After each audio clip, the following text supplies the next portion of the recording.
Urgent warning for women. The Queen of Heaven, Astarot, and the hidden roots of feminism exposed. Greetings, everyone. I'm here. Today is an important day because we are going to be discussing something that affects all women, but more importantly, it will affect your future and the future of this world. Now, in the past videos, we have discussed about the New World Order's plan to control humanity through population reduction.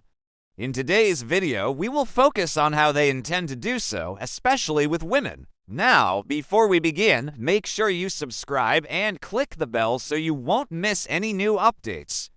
And don't forget to share this video with all your friends so they can also benefit. A shocking secret society that was thought to have been confined to the pages of history books is back in the spotlight after one of Hollywood's most influential actresses was exposed for being one of their members. But who exactly is this secret organization? What do they believe in, and what could their motives be? To answer these questions, let's travel back in time to understand the roots of this controversial group.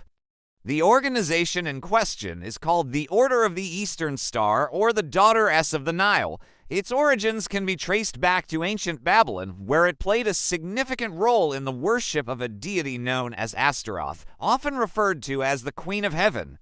According to historical records, Astarot was not just a figurehead, but a powerful entity whose influence extended to the realms of astrology and magic. Her worship involved rituals that were not only spiritually significant, but also had a strong emphasis on self-discovery and personal growth.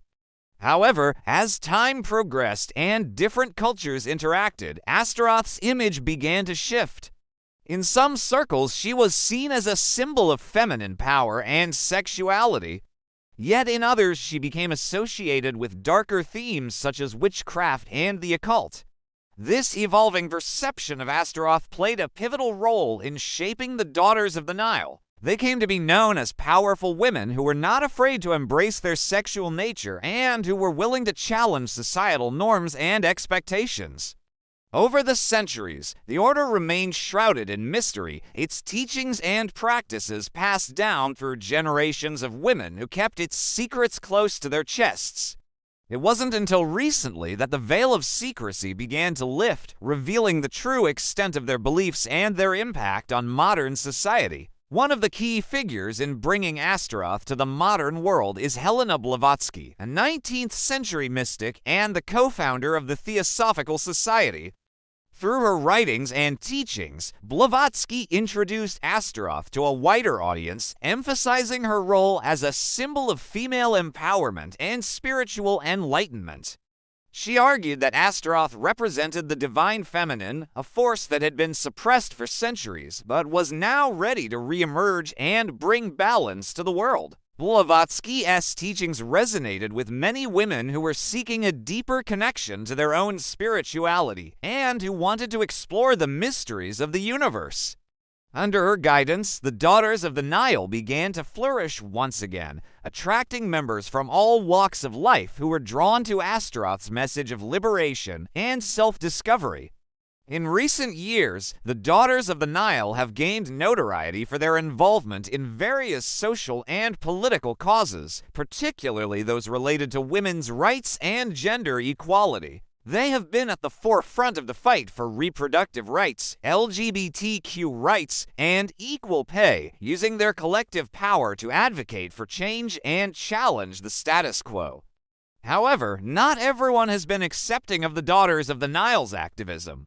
Many have criticized them for being too radical, accusing them of promoting division and discontent within society.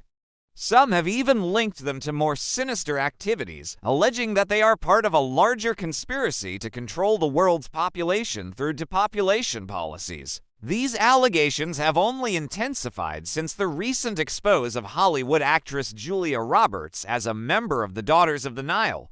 Roberts, known for her roles in films like Pretty Woman and Erin Brockovich, has been a vocal advocate for women's rights and has used her platform to raise awareness about important social issues. However, her membership in the Daughters of the Nile has raised eyebrows and sparked controversy, as some have accused her of using her influence to promote a secret agenda, while Roberts and other members of the Daughters of the Nile have denied these allegations, claiming that they are nothing more than the product of a misinformed public. The damage has already been done. The group's reputation has been tarnished, and many people are wary of their true intentions. As we continue to investigate the Daughters of the Nile and their connection to Astaroth, we must be careful not to let our own biases and preconceptions cloud our judgment. While there is no denying that the group has a controversial history, it is also important to recognize their positive contributions to society and the fight for equality. But there is another side to this story that cannot be ignored. The teachings of Astaroth and the practices of the Daughters of the Nile have been linked to some disturbing and even sinister activities. According to some reports, members of the group engage in ritualistic behavior that is designed to harness the power of Astaroth and manipulate the forces of the universe to their own advantage. These rituals are said to involve elements of magic, sacrifice, and even human experimentation. Moreover, the group's obsession with population control and gender equality has led some to accuse them of having a sinister motive. Could it be that the Daughters of the Nile are using their influence to push for overpopulation in order to weaken society and make it easier to control? Or is there something else at play entirely? To get to the bottom of these allegations, we must first take a closer look at the figure of Astaroth herself. According to ancient texts, Astaroth was not just a deity, but a powerful queen who ruled over the heavens with an iron fist. She was said to have been born from the union of the sun and the moon, making her a symbol of the duality of human nature. Astaroth was both revered and feared, and her followers believed that she had the power to bestow great blessings or inflict terrible curses. As we delve deeper into the mythology surrounding Astaroth, we begin to see the roots of the Daughters of the Nile's obsession with power and control. Astaroth was a queen who was not afraid to use her influence to get what she wanted, and her followers were encouraged to do the same. But Astaroth was also a deity who was deeply connected to the natural world. She was seen as a force of nature, a wild and unpredictable entity that could not be contained or controlled. This duality is reflected in the teachings of the Daughters of the Nile, who are both attracted to and repelled by the power of Astaroth. They want to harness that power, but they also fear it.